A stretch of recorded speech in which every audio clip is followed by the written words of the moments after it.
Some houses like to put up yard signs to show who they'll be voting for. At my house, there's a pumpkin to show that we like pumpkins. Welcome to Triple Click, where we bring the games to you. This week, we're opening up the mailbag to answer some of your greatest questions about seasonal gaming and why we all like each other so much.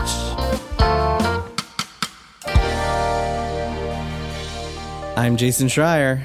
I'm Kirk Hamilton. And I'm Maddy Myers. Hello. Hey, hello. Hello.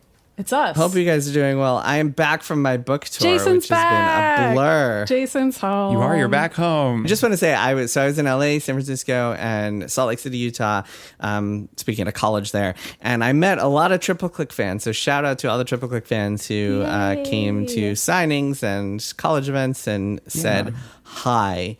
I do appreciate it. Especially the most people who came up to me and said they were fans of Triple Click was in the Bay Area in San Francisco. So That's we might want to consider maybe one day we'll go there. Good do data. Do Add a that live to our show. list. Yeah. We're thinking what? Portland, Chicago, the Bay Area, another New York show. There's a few different places we might play. We might do LA again at some point. Just do them all in New York, so I don't have to go anywhere. That's my plan. It is closer to me, but I feel like we owe it to Kirk to do a Portland show someday, just so that we're out of our neck of the woods. Yeah, I think there were a lot of people who would come out to Portland. If you like helping us go to places and do live shows, because we don't always break even on those. If you do want that to keep happening, you can become a Maximum Fun member and help this show happen. Help make this show possible. Go to MaximumFun.org/join. Sign up today. You not only get to support our show and our live shows and us talking about city names for like a solid 20 minutes, but also you get bonus content from us, including a new saga we have just put out called Triple Quest, which is a 3-part D&D campaign that we have done with the best DM in the world, Matthew Mercer, who was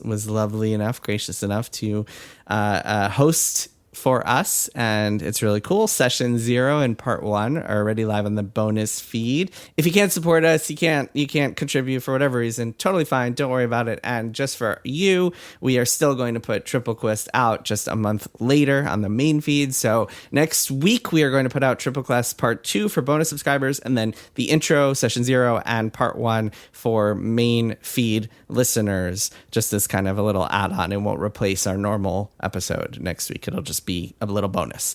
Go to MaximumFun.org/join. You also get a ton of other bonus content, and we will keep delivering bonus episodes throughout the next year and change, including maybe I will even convince Maddy to watch The Sopranos. We'll see. Yeah, that's the kind of thing you just gotta pay a lot of money for. So be going to MaximumFun.org/join and open up that wallet really wide. I'm gonna need that. Right, that'll be a stretch goal. Next Max Fun Drive, we should have a pledge drive goal for make Maddy watch The Sopranos. Maybe we should do that. Would that be effective? I'm no, because I think I'll convince you at the end of this year before we even get to Max Fun Drive. Jason likes the challenge. I don't know. When Max Fun Drive rolls around, we'll see. We'll see. You could always just secretly watch The Sopranos without us knowing about it. Maybe I already have. Maybe you already have. Kirk, did you have a thing before we start? I just wanted to tell a funny story. So Balatro, which by the way somehow in my brain has merged and become Balatro instead of Balatro, is out on phones now. Wow, congratulations. No. That is the correct pronunciation. I don't know. I think I listened to enough people talk about it on podcasts calling it Balatro that I just have started to kind of go back and forth, I suppose. But that game is out on phones now, which I'm sure the two of you are aware of. And if you have Apple Arcade, you can just play it. I've been playing it again on my phone. And what's cool is that some of my friends who didn't play it when it was, not on phones, when it was on consoles, are playing it now. And I've just been struck by how quickly I'm sending absolutely demented text messages to them, giving them advice on how to play this game. And I just thought it was funny. I'm looking at a text here. So this is a group thread with a bunch of different guys, some of whom have no idea what I'm talking about. And I'm just gleefully sending things like, it was the usual DNA plus mine plus loads of steel cards, high card build. If you get a couple more good jokers like Blueprint or Brainstorm, you can really take it to the moon. And I'm just like sending screenshots of like, look, I got 5 billion on a single hand, and just fully back in it. The other guys are just quietly silencing the chat, never to open it again. I just thought I'd mention it because I think that it's kind of probably a fun moment for a lot of Balatro super freaks, where friends who hadn't played the game are now getting into it, and it's been really fun for me, anyways, shepherding a new group of people into their looming addiction, and welcoming them to this new phase of their lives. Yeah, that's great. Welcome. You should rename the group chat to Bala Troop. That's pretty good. I'll get them all to play eventually. Bala Troop. All right, so we are not talking about Balatro today. We are talking about burning questions. So this is a mailbag episode. We are going to answer some of all of your questions, all of the finest questions from the finest listeners on the planet. As always, you can reach us at tripleclick@maximumfun.org, and just the kind of your friendly, regular reminder that we like short questions and we like unusual questions that maybe we might not have been asked before, or that just kind of strike you a little bit quirky. I don't know. All right. Shall we get to it? Yeah. Maddie, why don't you read this first question? Sure. So this one is from Victoria, who writes, now that it's September, along with seasonal pumpkin-flavored treats and apple cider donuts, I'm also for some reason tempted to replay games like The Wolf Among Us, The Witcher 3, and Heavy Rain.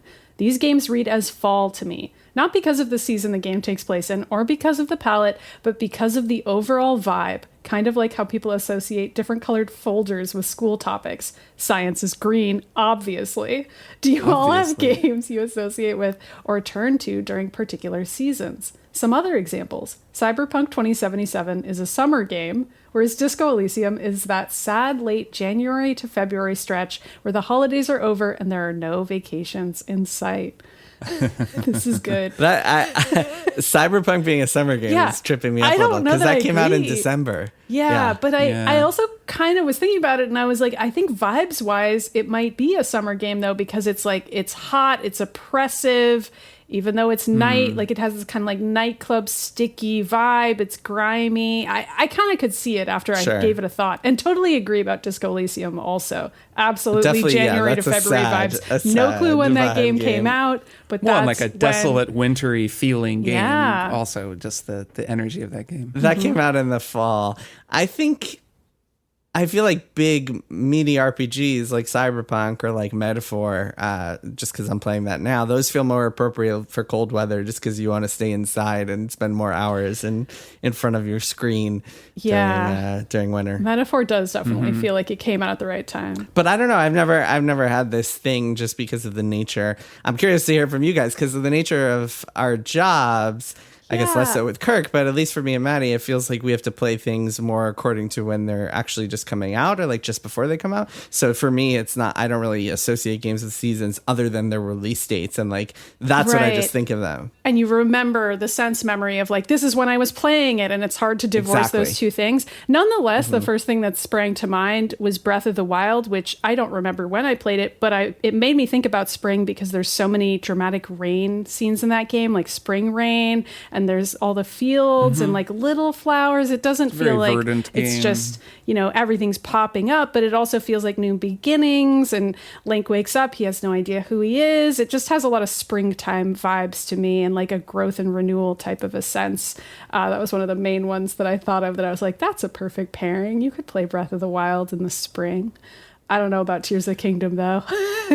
Yeah, there's a couple of different ways I could go, I suppose, with this question. I really like it.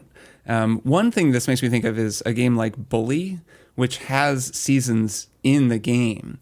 And for me, at least, that I really like associate that with certain seasons, and I really think of the winter break period of that game. I was actually Luke Plunkett at Aftermath had an article about Bully and how it doesn't hold up, and just basically the headline was something like "Bully sucks shit" or something. It was really sad to hear that. And reading his article, is that true? Also. Do you agree with it? I don't know. I think he didn't play that much, but he kind of started it and was like, "Ugh, I hate this," which I could imagine based on my memory of that game. It is old. I really liked it when I played it, but my standards were kind of lower, and I don't think I was like being super critical when I played it. And there weren't a lot of other games doing what it was trying to do at the time, so it felt really revolutionary too. So there's that. Well, that is something that actually that Persona games do well as well, especially P4 Golden, because they like added that winter break. So there's kind of this very seasonal feeling to that game, and it takes you an entire year to play it start to finish. So you probably play it through all 4 seasons, and that's actually a difference from Metaphor, right? Because Metaphor is basically set in a time period from August till the end of October. So it's really like set in the fall. I don't think it really like represents the fall very much, because you go to these different biomes. So you're in the tropical islands, and then you're in like frozen mountains, and you're in whatever, like you're in a lot of different places. You're in a desert at the very beginning. But because the time frame is August to October, I would be curious if people who've played that game around the world and experience August through October as different parts of the year, if they associate the game with whatever season it happens to be for them, whether it's fall or spring, depending on which hemisphere they're in. I don't know. The other thought that I have is that I used to really strongly associate Destiny with the fall, and that was because a lot of the biggest expansions for that game came out in the fall. So because it was not just like a game release, which do typically take place in the fall, but also it was a service game that received sort of its big update in the fall. So then the fall was just when they drew you back to the game and kind of got you back playing it. So I've always sort of associated that game with that time of the year. Fall is when the text would come out and the Discord messages. Hey boys, we're going, getting back into it. Time to get that grind on. Mike already played the raid. What? Oh, come on, man. Yeah. You're not supposed to look anything up. I can't believe you looked at a stream. Oh God. All right. Next question. Kirk, you want to read this one? Sure, this comes from Andy. Andy writes, I was thinking about how Jason, Maddy, and Kirk seem to represent 3 distinct perspectives within games journalism. The reporter, the site editor, and the grizzled retiree. This is such a good description. Kirk is so grizzled. True. Yeah, and I'm retired. Thinking about the ways you work differently made me wonder if there are any genuine disagreements between you related to the world of gaming and other related media. Triple Click is usually so harmonious, but it would be fun to hear about a topic in the industry that is in dispute among the hosts. Fight for us. Well, okay, so not a lot of people know this, but Kirk is actually a hardcore Trump fan. Why are you outing Now, that's not him like games this? industry related. He's specifically asking about games Oh, industry. that's Right, true. yeah. That's true. But when you wear your MAGA hat, and you tried to get a MAGA hat like added to your Fortnite character and stuff, and sometimes Maddy and I are like, all right, this is a little much. Yeah, and also Kirk's really into Fortnite. That's another thing he doesn't talk about. Right. on the I'm show both at all. a MAGA partisan and a Fortnite partisan. No, I resent this joke and don't even like to We can't imagine the engage version with of it. myself It's that undoing all of the goodwill I had about the phrase grizzled retiree and how nice that made me feel to read about Kirk. I thought that was so good. we grizzled retirees tend to vote Republican, you know. Kirk, you were texting me a couple days ago imagining the version of me that's a finance bro. So I think this is, Whoa. Yeah. me imagining you as a MAGA. I guess in another life, we all had different jobs and then maybe we didn't get along. I don't know. I feel like if we fought too much in real life, we wouldn't be all on a podcast together. This is a boring answer. I think we've kind of sorted for a lot of the things that we already have in common. But we people can go generally back agree. and listen to the Kingdom Hearts episode on Pliscreen. Yeah, if they I think want. that so what Andy's asking about here specifically is about like disagreements about the industry, which makes sure. me think Right. he's sort of asking about, like labor practices and, what we think about the way that this sort of industry works. And when it comes to that stuff, like I just think that we largely agree on do, things. yeah. Like most of the differences between the three of us are differences of taste, which Of I think that course. we each have very different taste in games. And I find that to be a really good way to have what Andy describes as a harmonious conversation, because we agree on a lot of fundamentals, because I think it would be a little harder to have a conversation if one of us was like, I don't think that workers should have rights. Or like, I think that, whatever. Like if someone was like really, really far afield. I think crunch is good and it should happen Right, if way if more. someone had like, and it should be mandatory. I think that sometimes those types of opinions, if you feel differently about those sorts of things, it's indicative of like a pretty significant different cultural view in general. And we're pretty similar, like, and we view things pretty similarly. So then when we disagree about a game or whatever, like we like one thing more than another thing, it makes for like an easier way for us to move through that conversation and like respect and reflect all of our different viewpoints. And that makes for a good podcast. So to answer Andy's question, maybe unsatisfyingly, there isn't really something like major that we're going to fight about that he may be imagining. I mean, that we just like don't talk about every week. We do like different games, though. And I think that, well, I don't know. I mean, I feel like when I made you guys play Suikoden 2, that caused some friction. That's true. And Final Fantasy 6. So. Yeah, but that's a taste thing. Like, I think that's I'm just kidding. But I do feel like that's the closest we come to fighting, though, right? Is that sometimes one of us will be like, I really like this game, and the other two might not like it, or some other permutation of those numbers. I guess it can only really be that, right? Or two people like the game and one doesn't. The friction that'll arise from that is specifically in the bet context, where it's I am now making you play 70 hours of this thing that you don't like, which is the closest any of us will come to resenting the other one, where it's like... But even then, it's kind of in good fun, But even though. that is like... I don't know. I mean, I certainly told my jokes about Suikoden 2, but if I had like really hated it, I would have just not played it. It would have been fine. Yes. Like... And it was fun to play it and goof on it at times. And then also, I do feel like I really got something out of it. And I say that all the time, especially about Final Fantasy VI, which I, in retrospect, enjoyed more, even though at the time I was like, oh, I'm struggling with this. But then having now played multiple, much older turn-based Japanese RPGs, I'm like, oh, I've actually learned a lot. I never would have played these otherwise, but I feel like I'm a better critic and just seeker of knowledge because of it. And I wouldn't have played them if not for the bet. Would have been too scared to play Resident Evil 2 if not for the bet. Glad I played it. You know, like I actually feel like those are really good exercises for all of us to be like, let's see what other people like and open our own minds and try something we wouldn't have tried otherwise. I think it's good. I think it's a good thing. See, this is the problem. Maddie is too good a manager, and she'll be like looking for ways to turn even things she doesn't like into like ways to build people up. That is my site harmony. editor ethos, and that's why I became a site editor, because ultimately I enjoy that, and I like, you know, kind of learning about other people and trying to help them realize their bringing dreams. people together. Well, and furthermore to that, anytime we have been playing a bet game, the person who won the bet has always said to the other two, if you're really hating this, you can just stop. That's what which I think, don't again, see is like much. illustrative of the quality that all three of us have, which is like none of us think that you should be forced to play a 60-hour game that you hate. Like, that's sort of in line with... And the one person will get embarrassed if, like, when we were all playing Perfect Dark, I feel like I was very embarrassed on going back to it and being like, this is not... I was having a real Luke Plunkett playing bully situation where I was like, why is this not the same game I remembered it being? And like, I definitely was sending some DMs to the group chat being like, I don't know, you guys don't have to beat this one. But then it was a fun conversation, and that's okay too. Yeah. Mm-hmm. Oh man, yeah. I was doing an AMA recently, and I think it was the Reddit one or Rossetti or something like that. And someone asked, "Is there a game that like would ruin the podcast forever if you picked it for Maddy and Kirk?" I was like, "Yes, Final Fantasy 14."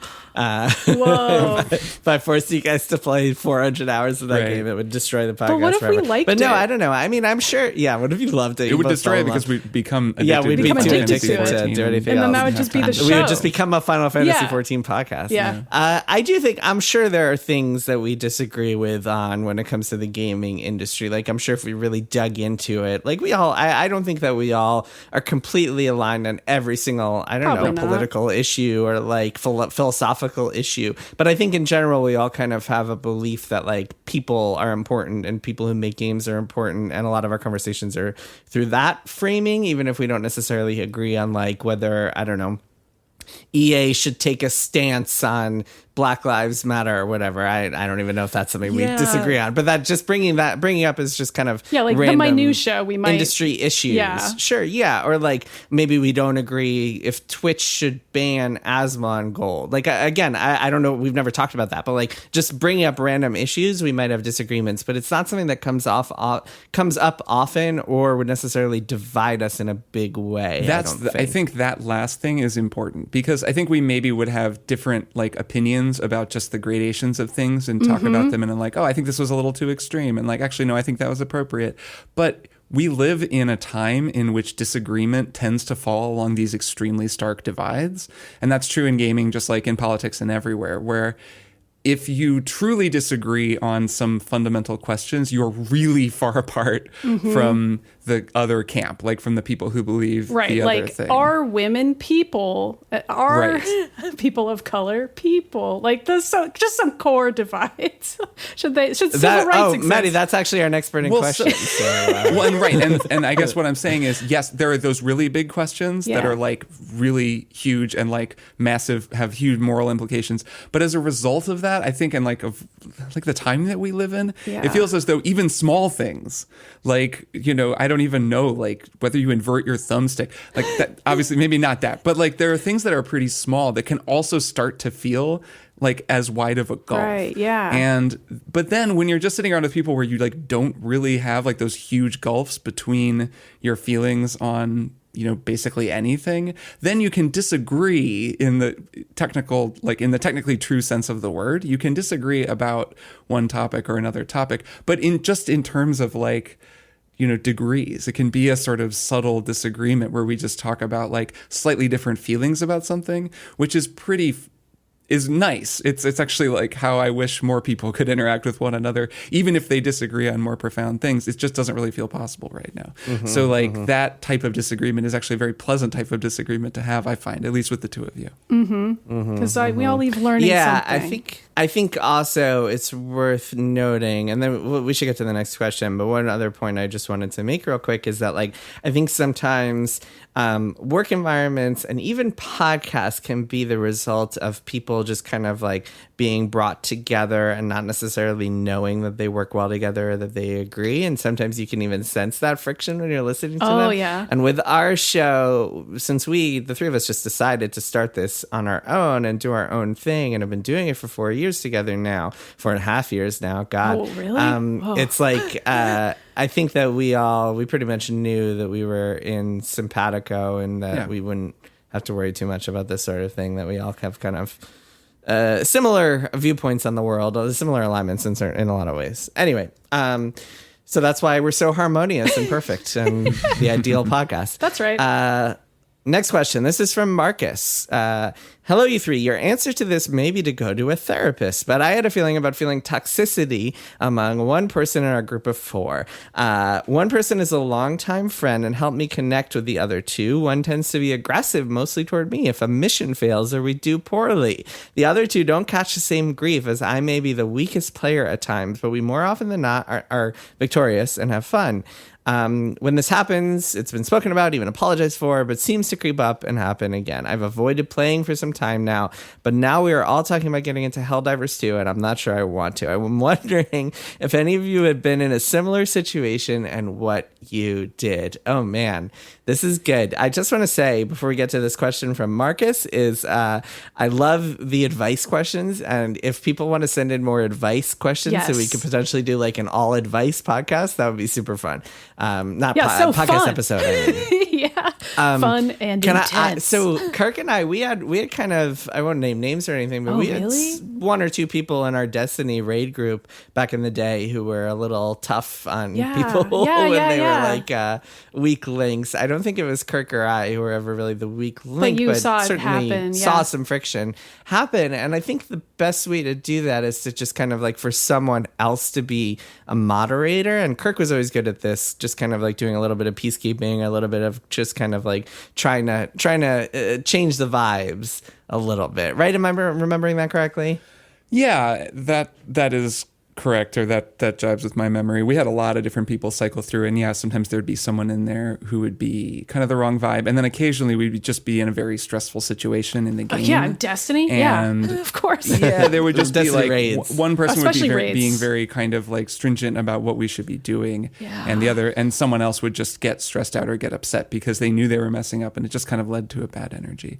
I think my general role, or my general approach to group dynamics, is to be the Libra, like to be the person who's kind of like making sure everybody's okay, or doing my best to do that. And it's helpful to have someone like that. If you don't have someone like that, which it sounds like Marcus may not, It's a little tricky. Like, I don't know. It's tough because one person is a longtime friend. It could well be that you just wind up playing with that longtime friend and kind of minimizing your time spent with the other more remote acquaintances. It could be, Marcus, that it's not a bad idea to talk to your, your good friend about this, just to be like, man, every time John comes at me when I mess up, like, it really stresses me out. Like, it makes me not really want to play Helldivers with you guys, even though I've heard that game is super fun.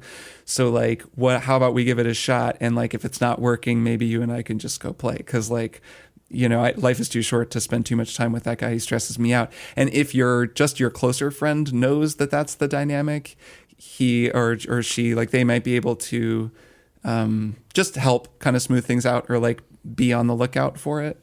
So yeah, I don't know. It's it kind of depends on the group dynamic. I think, or just find a different group. Yeah, I mean, that might be easier the only way. It is definitely easier said than done. Although I've certainly been in situations where I'm like, I'm just not going to play with this group of people anymore. And sometimes it's not any one person, but it's just that particular group of personalities when they're together bring out a weird dynamic, which is just a kind of fascinating part of human psychology. I think also, just my sort of general note on this is that it can be nice to just check in on your friends when you play competitive games regularly. This is something that I didn't really do that often in my life, and then I just started being on the other end of it by just eventually having enough friends who do that. Like we had Nico Deo on the show to talk about Overwatch once, and I've played Overwatch with her a few times, and I'm not good at Overwatch because I barely ever play Overwatch, and she's very good at it. And I remember there was one time when I was playing with her and some friends, and I was just really quiet the whole time, and I didn't feel like I was doing very well, but I wasn't upset. I just was quiet the whole time and was just like trying to keep up. You know how it is when you're just like concentrating and you're just like, I don't know what I'm doing. I'm just going to listen to what everyone else is saying and just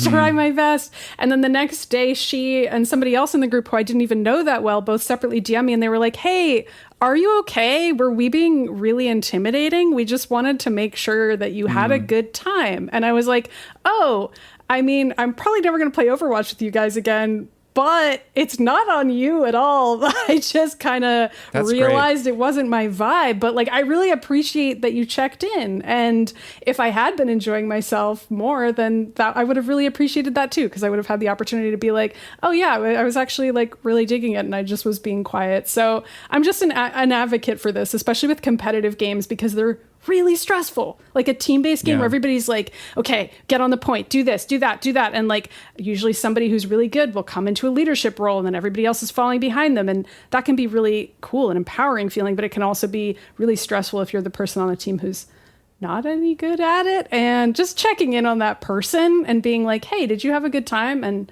if you want them to come back, like, is there anything we can do to help you want to come back? And maybe the answer is still no, because it's me and I have not played any Overwatch, but you know what? It's fine. Maybe I'll go back. Now I know I could. It made me feel really good that they checked in.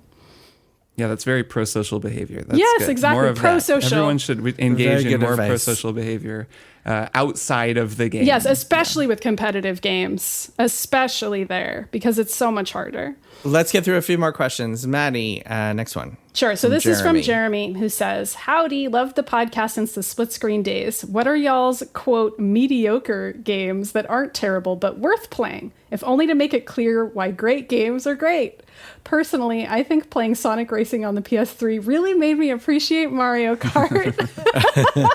I think a lot of action games make like Elden Ring and Bloodborne feel even better by comparison. There's just something about those games that have the juice that, like, if you play another kind of weaker action game, you can really feel the difference. I had that experience recently playing Flintlock, The Siege of Dawn, which I thought was okay. It's fine, but I definitely played it and I was like, wow, it's really difficult to design a Souls-like action game. I really was thinking that a lot while I was playing that game, just how difficult it is, and like how dodge rolling feels in a game is really hard, and just gives you some more respect for video games. But also I feel like I would take this question the other direction and say that playing something like Dante's Inferno, which is a game I would argue is so bad it's good, can also be really fun in a different type of way. It's not critically acclaimed, but it's like corny and gross and over the top and goofy, and kind of shows you something specific about a specific era of games, and that can be kind of illuminating also, and teach you something about the world of gaming that you wouldn't get if you just only played just the most critically acclaimed games from the past. Yeah, I definitely find games like that Mad Max game that came out a little while back, I think is a real standard bearer for this kind of game. The mid open world game that's like good, it's fine, and actually beloved by a lot of people, but also like never breaks through or becomes a sensation exactly. I think that Star Wars Outlaws is a little bit this way for me. I would not describe that game as mediocre. I think the game is quite good. Yeah. I think it kind of got a bad rap. Like it's pretty good, but it's not quite, I don't know, Tears of the Kingdom or something. Like it's not, I'm not playing it thinking, wow, I'm playing a real all-timer here. I'm thinking, wow, I'm playing a really cool Star Wars game. That's a fun thing to do with a little bit of my time. And I think that's an okay way to play a game. My other thought on this is that, you know, I spoke quite a bit on last week's episode about how mixed I am about Metaphor Refantasio. And I still am. I like really have just been spending forever thinking about and wrestling with and kind of critiquing and listing my problems with, but also the things I like, the things I wish were different about that game, and have just really found, I would never call that game mediocre. I really do think that it's really great in a lot of ways. But I found that playing all the way through an 80-hour game that really I struggled with at times, that I found really frustrating and tedious at times, it was a great experience. I don't recommend everybody do it or anything. Your time is your own. I understand why someone would think, no way, like life is short. I'm going to spend 80 hours only on something truly extraordinary that I love. But for me, at least, especially as a critic, it was really great. Like I really found it to be this rewarding experience. I love talking to people about the game now because I'm not just like, wow, yeah, wasn't it cool when this happened? And like, it was so great. I'm also like, yeah, get ready for this part that kind of sucks. Or like, what did you think of this thing? And they'll be like, actually, I think it's fine. And I don't know, we'll have a kind of interesting back and forth about it. So I also just find that playing flawed games or games that I don't totally vibe with can just be really rewarding. God, we got to talk more about this, even aside from a bonus episode. We'll do a Beans cast on it probably I think next we year. will. Maybe we should Early do next another year. episode on it because, like, I'm almost done. Maddie, I think you're nearing the end too. We should. There's so much more to talk Yeah, about. I'm almost at the end of September, and so much happens in September. It's Yeah, a yeah, wild yeah, month in that okay. game.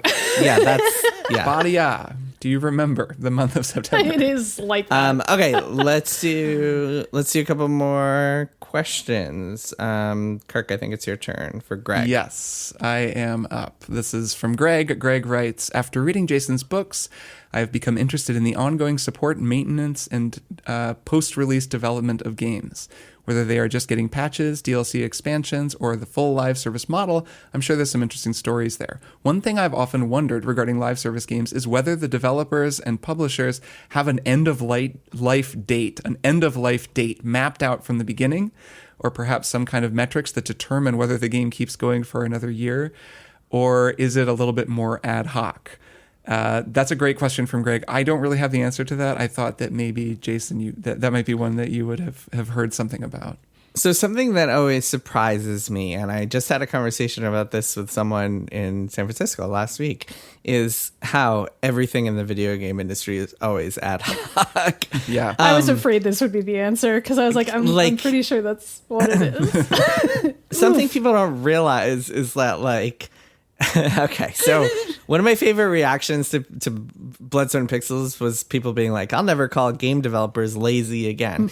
And it's true. Game developers work hard. They're not lazy. But oftentimes when game developers finish a project and they enter that period of like just kind of like no man's land of like, oh, what are we going to do next? Oh, let's do some pitches. Let's do some prototypes. There is a lot of like there's sometimes not a lot of work going on at some of these game studios. And the reason I bring that up is because like a lot of game companies, I think, are way less organized and mapped out and kind of strictly planned than people would expect from multi-billion-dollar corporations. And I think that like the answer as to whether, like, I don't think anyone could have possibly predicted that Concord would be shut down after 2 weeks, like less than 2 weeks on the market. Like the numbers have to be really grim for that to be the case. I'm sure there are always like there's some people with Excel sheets and plans and kind of mapping things out, but sometimes it's just like a bunch of executives in a room being like, so what should we do now? Like, what is our option? This is what the number looks like. What are we going to do here?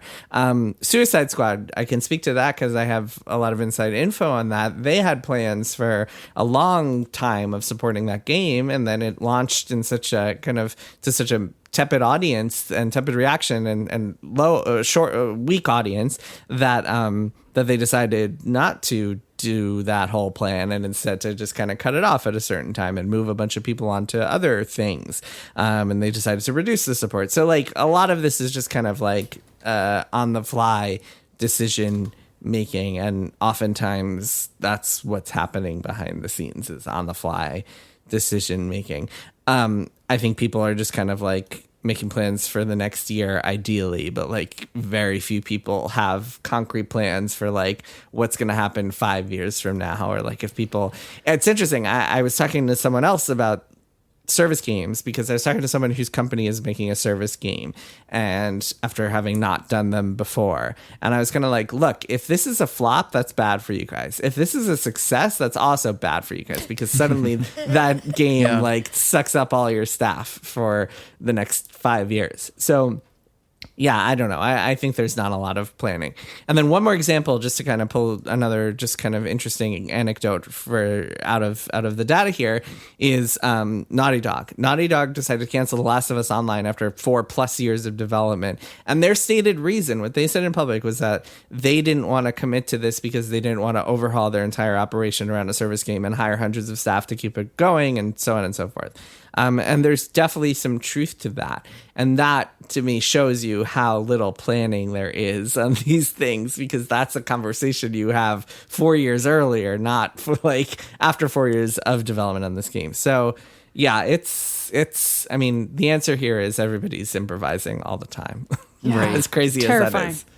The premise, like if you imagine a world where a publisher has some number, like they have all of these sort of fail safes and these things in place that are hard and fast. And if you miss this number, then we activate contingency plan B. And that means that we only make one more expansion and then we cut it off. Like it imagines a type of structure and a type of planning around games that I have at least never heard anyone describe in game development, where much more commonly people are inventing everything for the first time every time. Like they're always, even though they maybe don't need to, and it seems to be a source of frustration for many game developers, there's a sense that each game is just made out of whole cloth and totally improvised all the way down. And that does seem closer to the truth of game development. And also, those metrics would be affected by a billion different factors. Like usually you have a parent company that might be publicly traded, and so you're kind of at the whims of earnings per share and stock market targets like your kind of estimates every single quarter. And so like your situation 1 year might look totally different. And so you can't really have a rigid plan in place. Or your C-suite might change. You might get a new CEO. Or like it might be more valuable for you to announce a new DLC than to announce that you've stopped development and laid a bunch of people off. Just even if you're never going to make it, just because it helps you that quarter. Ugh. Yeah. Like just to give another concrete example, at Blizzard in 2018, Mike Morhaime stepped down, and suddenly that gave Activision a lot more control and a lot more influence over pressuring things. And so Heroes of the Storm, which I don't know what its future would have looked like under Morhaime, but it certainly changed. It started winding down that fall as a result of kind of financial pressures, and J. Allen Brack, the new president, being like, look, I have to do this. We have to kind of cut some projects and refocus things because we're getting a lot of pressure. So it's even something as like the CEO stepping down can just change everything for any plans you might have had in place. And in fact, with Heroes of the Storm, they had plans in place in like November that were then ditched in December. So yeah, it's tough. All right, next question. This is from Spencer. Second playthroughs never capture the experience of a first run. If you could play any game for the first time, what would it be? Let's do lightning round. Okay, let's all say it at the same time. We're all going to say our game at the same time. Wilds. 1, 2, 3. Outer Wilds. Yeah. Return of the Obra Dinn. Okay, yeah. That would be second for me, but it would be Outer Wilds. Case of the Golden Idol, Portal 2. I mean, I remember beating Portal and saying. Did you say Wordle? Portal. Wordle 2? There's Portal. a Wordle 2. Portal. Portal, You're thinking okay. with Portal. Wish I could play Wordle for the first only. time. Oh, it's Every 5 day letters? I'm playing Wordle, and I'm like, if only I could just erase my brain and play this again. And replay today's Wordle. But I'll never be able to. Yeah, I think it's definitely Outer Wilds for me. Though, yeah, I mean, the whole fall of 2007, I think if I could re-experience that, because that was when I played Mass Effect over the course of like one delirious weekend. That was when I played Portal for the first time. Yeah. That was, I played Half-Life through 2. Modern Warfare, Call of Duty Modern Warfare, which was a pretty amazing experience for what it was. And like, I don't know, I think BioShock also, like there was so much stuff that fall, and maybe that's cheating by making it a lot of games, but like that would also be cool. But if it's just one game. Kirk, it wouldn't be you if you weren't trying to fit a bunch of games into one I want to give thing. people a variety of answers here. But no, I already gave my real answer. If it was any game, it would be Outer Wilds. That's the one. Next question, Maddy. Sure. David asks, when an employed journalist writes a book, is the employer involved? Jason's new book, Play Nice, had me thinking, is Bloomberg involved in the book? Do they own part of it? If not, do you have to be very careful not to blend your Bloomberg reporting and your reporting for your book? Well, Jason? Kirk, you want to field this one? Yeah, I'll take this one. So Mike Bloomberg actually gave line edits on the whole book that Jason had to send it to. It was actually pretty annoying for him. No, I don't know. Tell us, Jason. This is a great question, and I'm sort of curious to know. They do not own part of it. I had to fill out some forms. I got a book leave from them, and the only condition for my book leave was that I give them an excerpt, which I was going to do anyway. As far as reporting, your only condition is that you let us help you promote the book. Right, exactly. You're like, okay, fine. Yeah, like, oh God, it'll twist my arm. Yeah, Why don't yeah. you? The Bloomberg reporting and reporting for the book, that's a really interesting question because there's the lines are very blurred. Yeah. So the conversations I had for the book, which was some 350 plus conversations, they were all me approaching people and saying, hey, this is for a book. So it's not like I would take that and use it elsewhere. That said, as a result of just talking to people from the book and meeting people from the book, I stayed in touch with some of those people. And so they might tell me things or want to talk to me about things that I can then report on a more day-to-day basis, especially surrounding Blizzard, obviously. So like I did some reporting when Blizzard did the layoffs in January/February of this year that like I both did for the book and also did for Bloomberg. And so for them, for my news outlet, for my day job, it's a mutually beneficial thing. And I think they know that both because of the prestige of a book and also because of the number of people that I'm talking to that then can be kind of sources of information or just kind of interesting tipsters for Bloomberg stuff. So This seems to be something that Bloomberg clearly understands, only because like every book I hear about any current subject is usually written by a Bloomberg reporter. So that's funny. clearly there That's are true. a lot of people at Bloomberg and have been for many years writing books that then, like you said, cause your reporting to just get better and richer and better sourced. Yeah. Yeah, a ton of really good ones on my team. A couple of Kurt Wagner wrote a book about Twitter a few months ago. Sadly, I've not had a chance to read it. It was called Battle for the Bird about Jack Dorsey and Elon Musk. My colleague Sarah Fryer wrote a book about Instagram. My colleague Zeke Fox wrote this amazing book called Number Go Up about crypto. Yeah, and you talked about his that. crazy Zeke, who travel blurbed log. your book, right? There's also a lot Yes. of incestuous Bloomberg blurbing going on. They call it Bloom Blurb, you know. They don't Yeah, call they it- do. So I don't know Zeke personally. I specifically did not get any blurbers who from Bloomberg who work with me like directly. So I was Wow, you objective didn't blurb. take advantage of any of your personal tried connections. I tried to do that. Well, I figure people look at it and just kind of like they'll be fishy if it's like, oh, this guy's an editor at Bloomberg. And this other guy's why he also an editor at blurbed. Bloomberg. Oh, and Yeah, so what is a this coincidence. person. What a fun coincidence. But yeah, there are I have a super talented group of colleagues, and it's really cool to see. And yeah, I mean, I think media organizations in general understand that it's a win-win to have their reporters write books about the subjects It's that like they cover. professional development almost. Yeah. Like, Yeah, it's a benefit. It's a benefit. All right, let's slip in one final question. Kirk, can you read this? Or no, did you just read David's? I will read this one. Nick says, hi, legends. First of all, thank you for all the hours of entertainment and laughs over the years. I've just finished the episode on Jason's book. It got me thinking, which novel would you love to see adapted into a video game? I personally like to see the Mistborn series as an action RPG or Press Reset as a survival horror game. Hope to see a live show in Australia one day. I, too, would love to see a live show in Australia one day. I hope. I would like to go to Australia one day. All right. Yeah. Well, that's what we would be. This would be our excuse to do that. What novel would you love to see adapted into a video game? I'll just pick one. I mean, any novel I've ever read. It would be fun to see just about any novel. But one that comes to mind that could be very interesting is Cloud Atlas, the David Mitchell novel. My niece is actually reading this book right now, and it's been fun talking to her about it. She's pretty young, but she's a very advanced reader, and her English teacher was kind of like, okay, read Cloud Atlas and see what you think. And it's actually kind of a great book for someone who's a young reader who wants to just experience something really crazy, like is like open to it. Cloud Atlas, for anyone who hasn't read it or seen the movie, I recommend reading the book before seeing the movie. The movie is actually a really wild, weird thing, but it's much more enjoyable, I think, if you've read the book.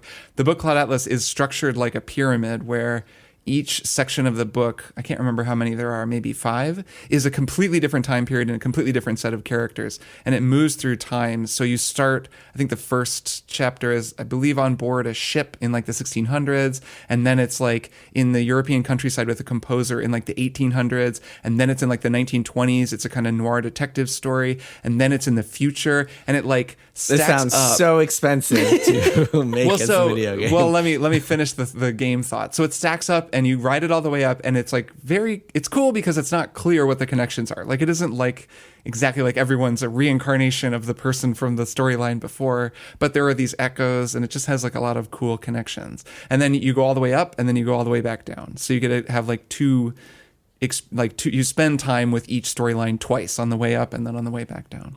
And I could see a game adaptation of it, or just a game that takes that approach, being very interesting if it's able to like shift genres. This would have to be an indie game. I couldn't imagine a big budget game being able to get away with the types of shifts that would be required. Like, this level of ambition oddly could only be accomplished by like a small team working with like, you know, a more flexible tool set. But I could just see it being kind of cool to have a game that like shifts modes and almost shifts genres in a way that is kind of not explicit, but implicitly building some sort of a richer tapestry. There are games that have done this, but like not in the way that Cloud Atlas does. Anyways, whatever. This question made me think of that along with 1,000 other things. So there's my thought. Thanks, Nick, for that, making me think of that. Go ahead, guys. What do you think? Okay, I have 2 answers. Answer number 1, the Bible, and I will not be explaining further. Great. This is going to be. This is just God of War 6, right? Kratos kills the Bible. Jason, have you heard of Dante's Inferno? I mentioned it earlier on this very show. Yeah, well, that's Dante's Inferno. You're right, I mean, and like that's the book I'm straight picking. up Bible.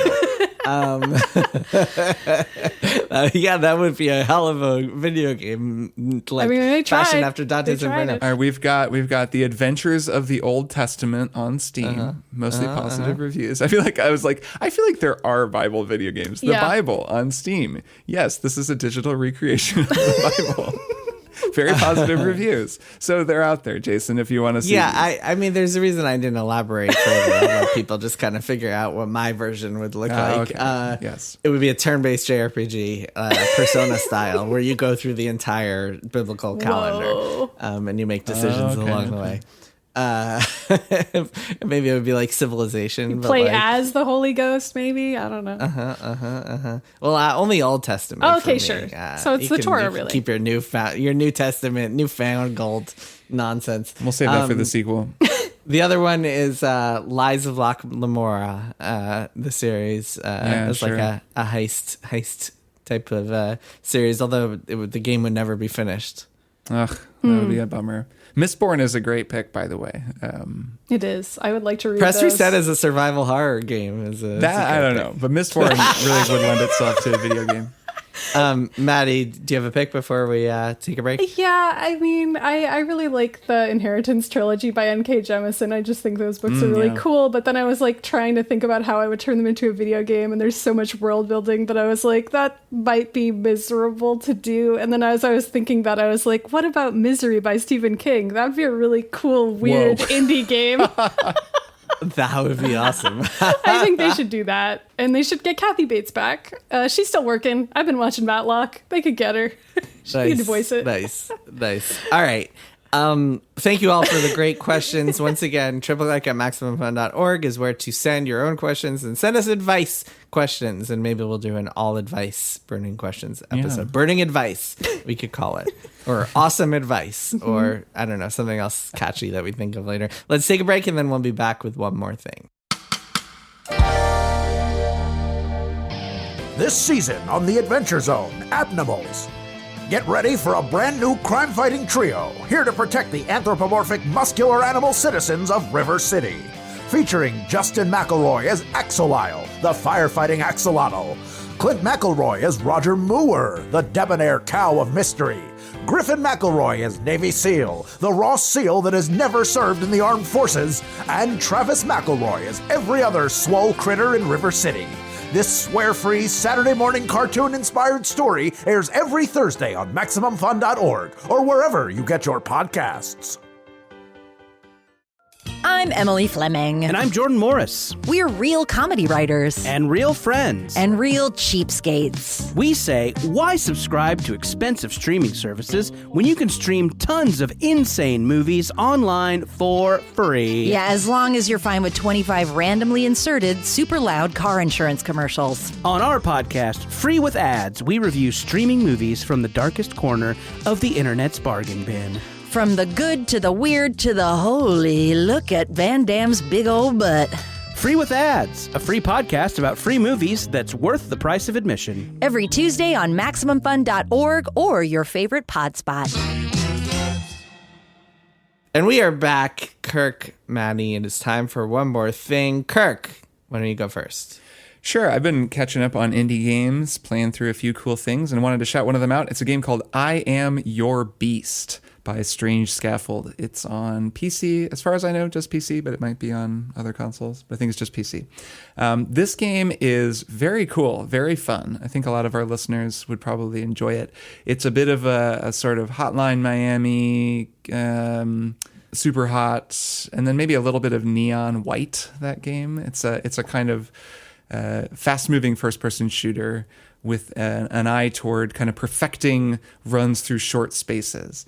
So this game is made by Strange Scaffold. That is a small indie developer, a very prolific indie developer, headed up by Xalavier Nelson Jr., who recently had a profile in the New York Times. I'll actually link it in the show notes. A really interesting guy, a 26-year-old developer who has been working in the industry for a long time, very outspoken sort of advocate of Black game developers, just a very interesting guy and very young for how many games he's worked on. It's really impressive. I think I realized he was 26. That's wild. Yeah, me neither. I can't believe it.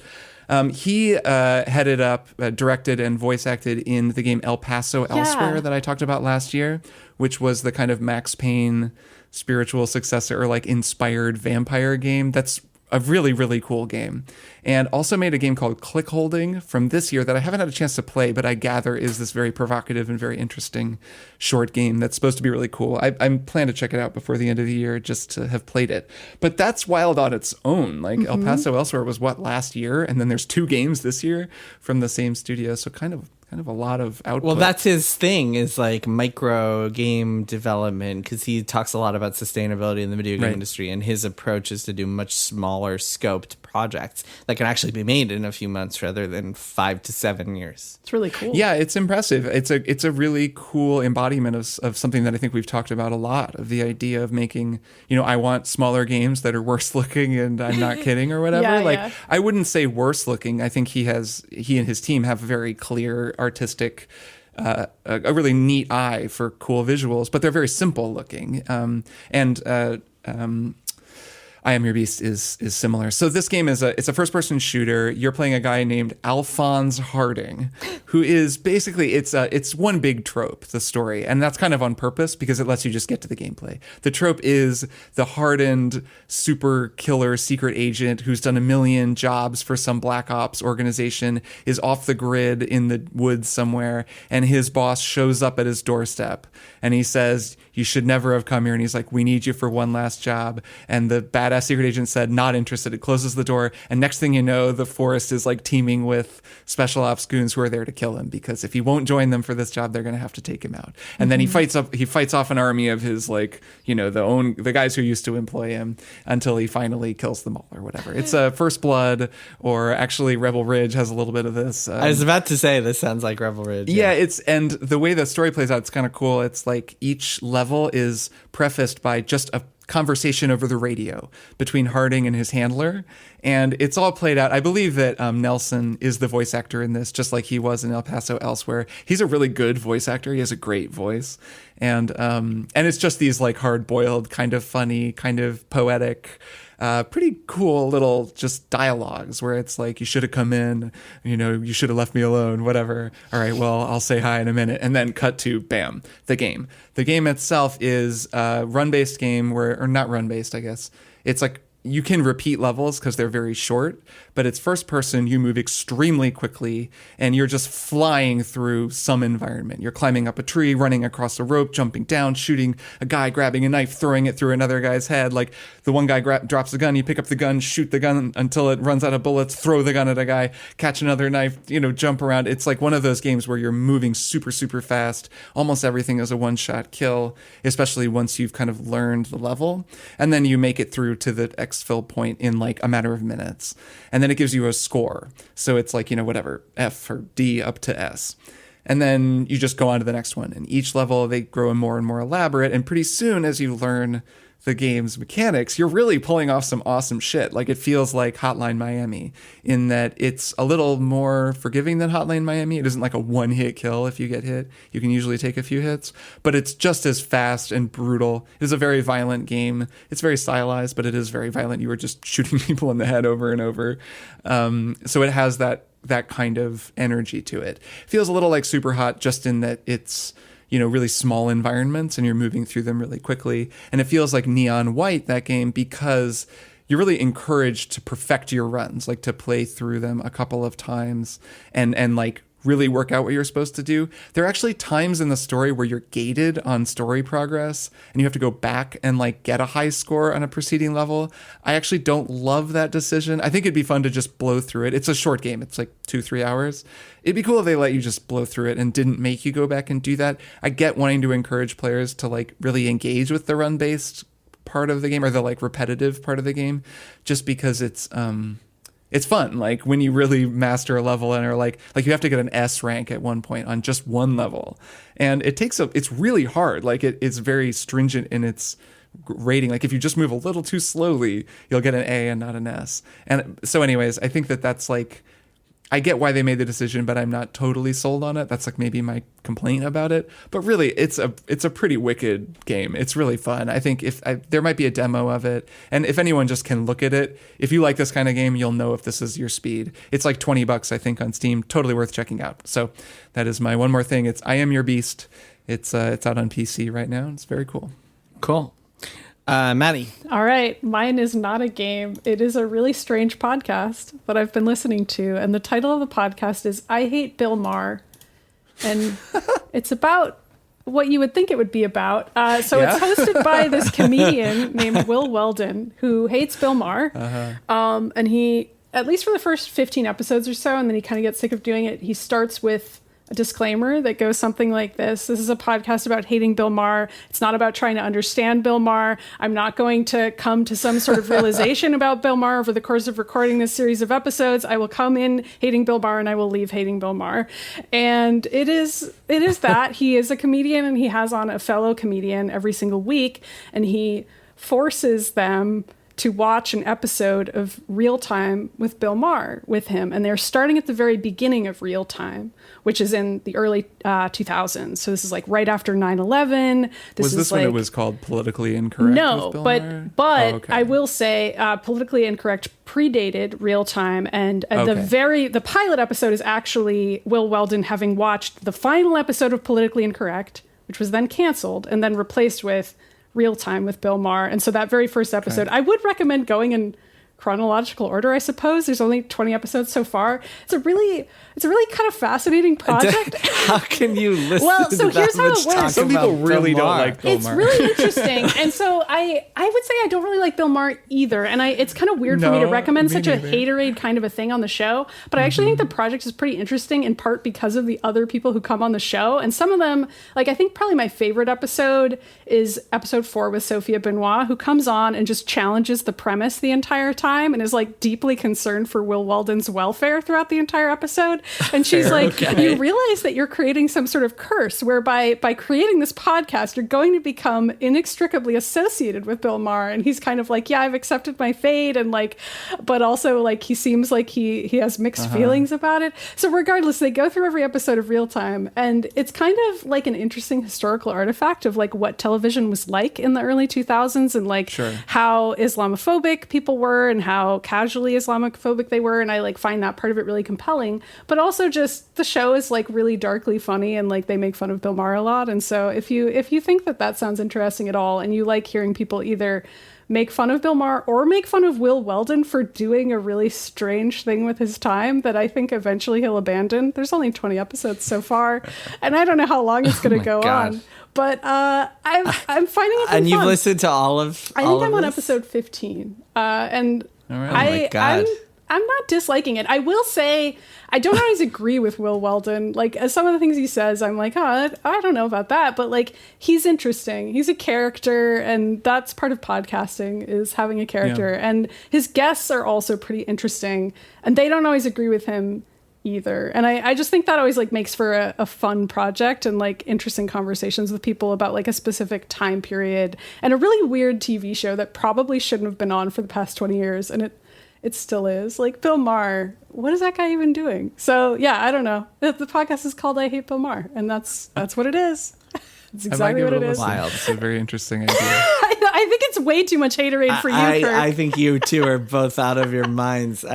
If you hate Bill Maher, why do you want more of him in your I life? dislike Bill Maher quite a bit, but I think that the idea of like using that show as a way to understand like what people were talking about, who was centered in the conversation, Yes. who his guests were each week. Like I think that as a like pick a show to focus on to look at the 2000s. Like I totally get that as a project on its own. It's pretty weird. But yeah, though. it would be. I'd have to swallow a lot of bile to watch that much of Bill Maher's show. Yeah, this God. seems exhausting. Oh my God. Yeah, I feel like it might be a little too much haterade for you two, but sometimes I'm just in the mood for that, and I have been lately. So that's where my head's at. I'll probably finish listening to it and never acknowledge it again. I like listening to harmonious yeah, podcasts. if you it's like the opposite Like of Triple Triple Click. Click in that way. But I also like a podcast where people come on and they challenge the host and they like question the premise. I think that can be really Sure. interesting. So there's some of that on I Hate Bill Maher for sure. Okay. Someone should start the I hate Bill Maher podcast. I mean, Sophia and Benoit start could start it, but the she's way counterpart. too I would posy not for be that. surprised if that happened. I will take us home. So one more thing is a game called Sunderfolk. So you guys might remember that I wrote a book about Blizzard. A New York Times best-selling book. By the way, we haven't gotten to say congratulations to you about that. A New York Times bestseller Yeah. about Blizzard Entertainment. And a lot of people have asked me on my podcast junket, my press tour, and my like Reddit AMAs and stuff. A lot of people have asked me, do you think Blizzard can ever recreate the old Magic? And I think that's a complicated question to answer for many, many reasons. One part of that is like, was the old Blizzard Magic, was that really great for everybody who worked there? Another part of that is like, well, Blizzard is a service game company now that most of the resources are on games that are already live. And so them trying to recreate the old Magic from pre-World of Warcraft is very different than now. But I will say that I went and visited Dreamhaven when I was in Southern California. They are based in Irvine, California. And Dreamhaven is a new company from Mike Morhaime, who was the co-founder and longtime CEO of Blizzard. And Dreamhaven is really interesting and for a lot of reasons. They're very small. They're less than 100 people. They're making 2 games. They have 2 kind of separate studios within their company. A lot of them are longtime Blizzard veterans. People like Dustin Browder, who is the director of StarCraft 2, and Chris Siggety, who is the executive producer of StarCraft 2, and then executive producer of Hearthstone, a bunch of other kind of high-level folks from the Blizzard world. And one of those games they just announced called Sunderfolk. And so one of the reasons I went to visit them was to play that game. And man, when I played that, I just kept thinking to myself, this feels like an old school Blizzard game.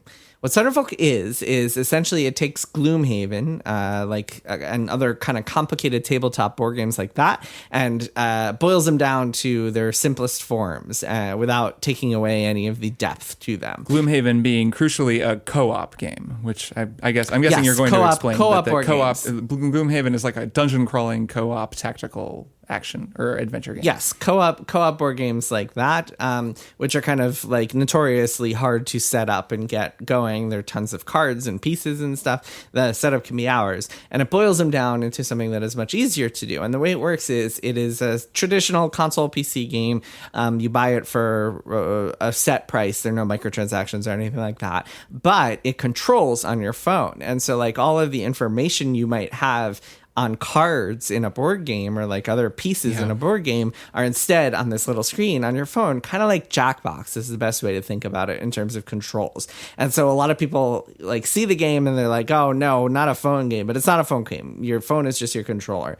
This of course limits kind of who you can play with. If you have small children who don't have phones, then you can't actually play with them, which is a bit of a problem for me, but still, I played it for like an hour and a half. By the end of it, I wanted to keep playing because it is super fun. And the way they designed it is very clever. It's got a really cool premise. It's basically you play as like a bunch of animals and each one is a different class, and you're defending this village by going on all these missions, and on each of these missions you have this kind of grid based battlefield, and everybody gets a turn, and you can kind of take turns in any order, so there's a lot of communication involved. And so you might be like, well, I'm going to go push this guy out of the way, and then you can go over here and attack him, and you have to map out your turn and talk about it while you're playing. Can't fucking wait for this game. And yeah, it's so psyched. Kirk, it is like perfect for you. Yeah, my tabletop group will definitely play it. Is basically a complicated board game.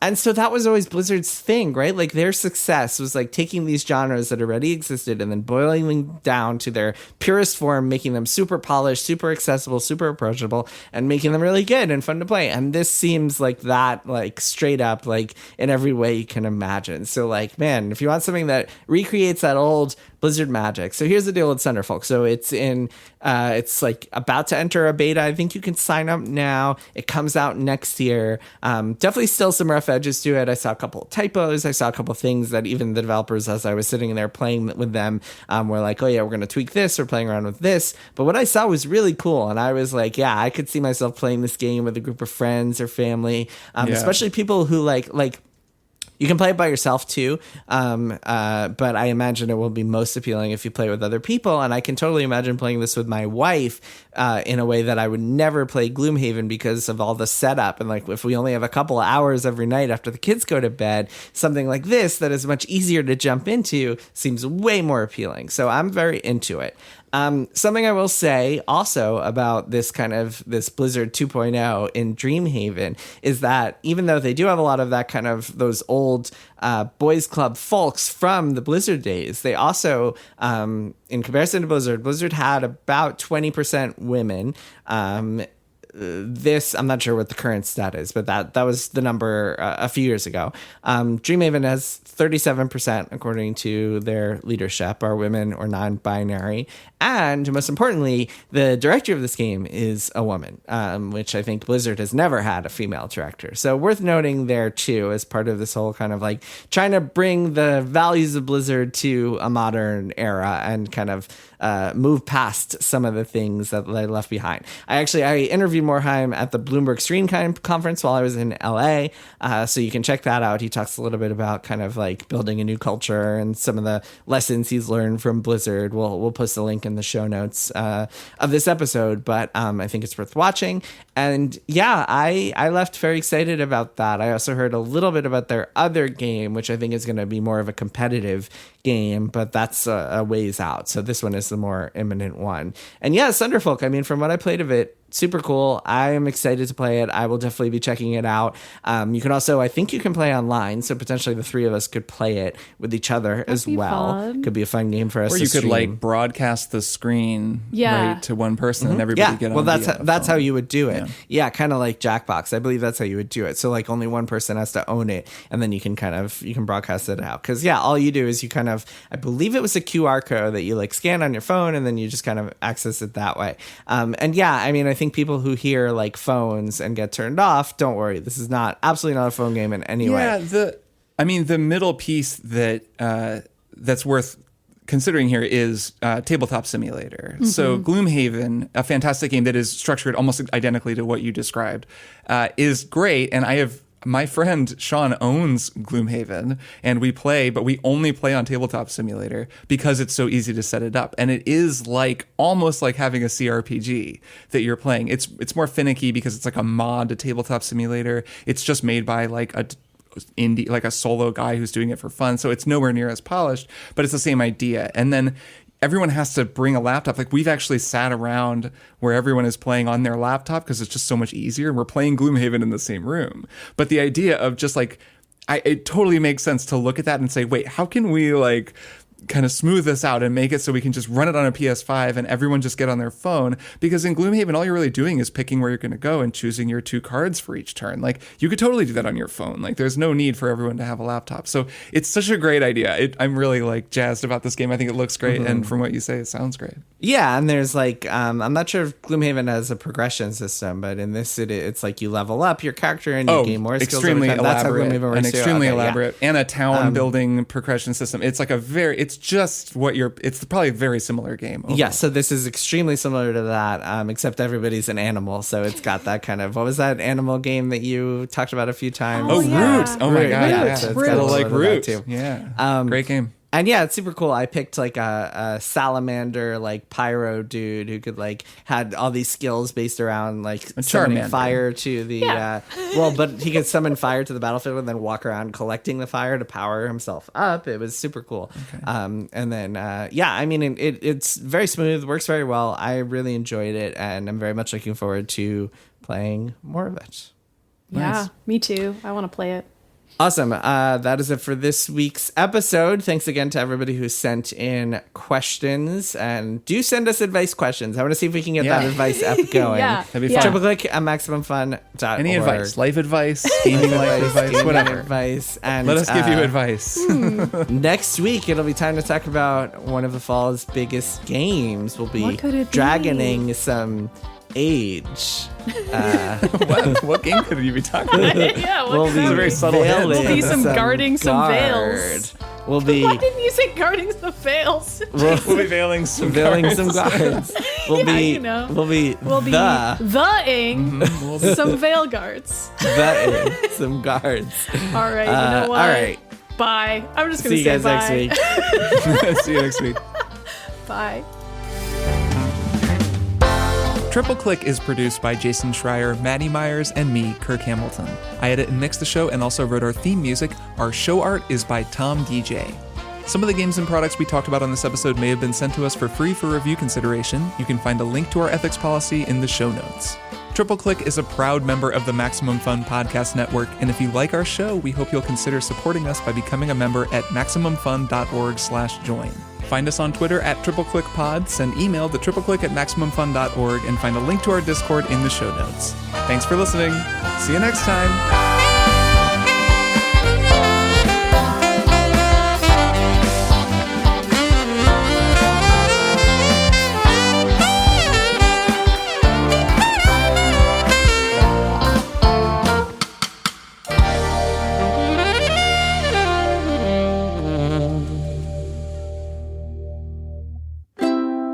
maximum fun. A worker-owned network of artist-owned shows. Supported directly by you.